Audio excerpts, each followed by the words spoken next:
here to show you how to make one of my spicy, crunchy buffalo chicken tacos.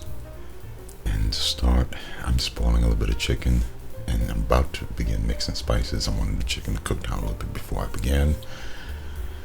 And for this, I went with a little bit of seasoned salt, paprika, smoked paprika, a pinch of garlic. It's up to you flavor-wise. Be honest with you, you're not going to taste these so much as the buffalo sauce, but it does add a little bit more body to the flavor.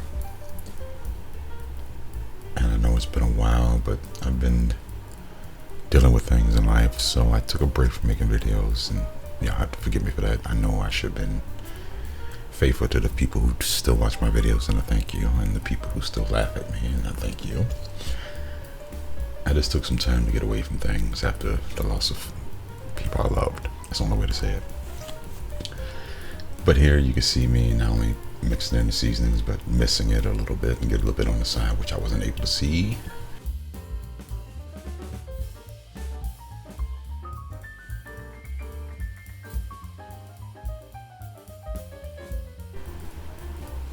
Here I am slicing up my onion. And instead of letting you watch the boring part of me slicing up onions, I'm going to do a quick zip through.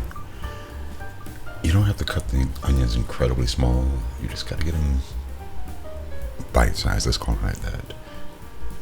And the idea behind onion is just a little bit of that of a filler and a little bit more flavor. It works out nicely for some reason. To be honest, my wife made this for me one time and I kind of loved it, and I kept playing with the flavors of it. And before long, I started making them.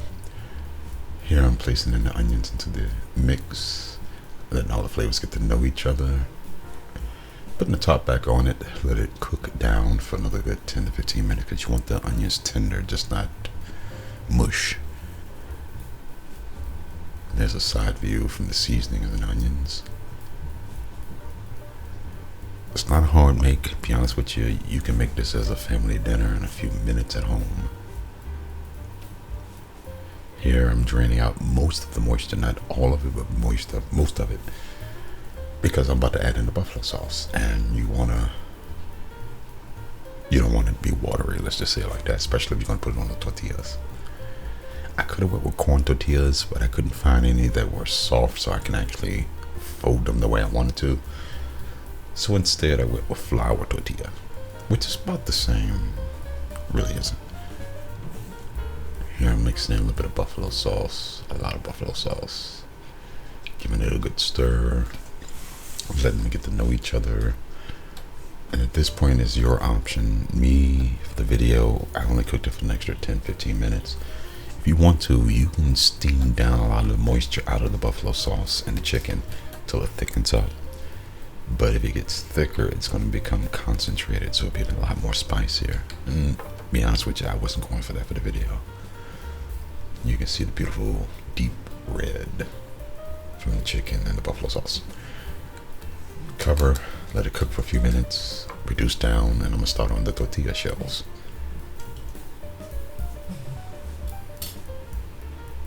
And here, I wanted to add a little bit more. So I took time with my baster and started actually adding the buffalo sauce onto the tortilla shells, giving them a nice deep red. So when they cook, they're gonna turn beautifully red.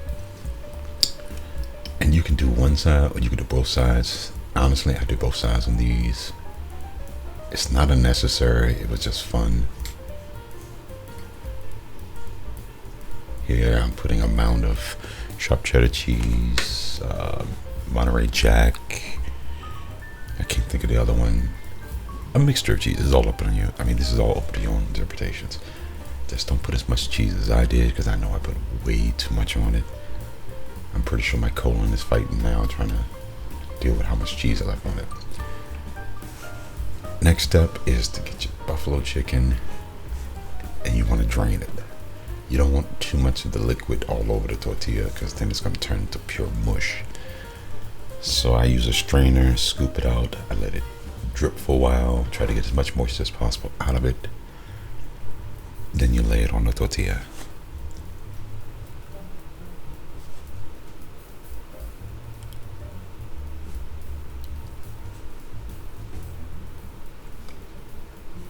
Whew, that looks like fire. Yeah, that's pretty much how it felt after I ate it. Fire. But they do look good. Okay, in the frying pan, bring it up in heat. I had it on the oven to bring it up heat before I brought it over. A little splash of cooking oil. Optionally, you can use a little splash of butter along with. It's up to you. Honestly, I should have used a little bit of butter. It would have made the tortilla taste much better.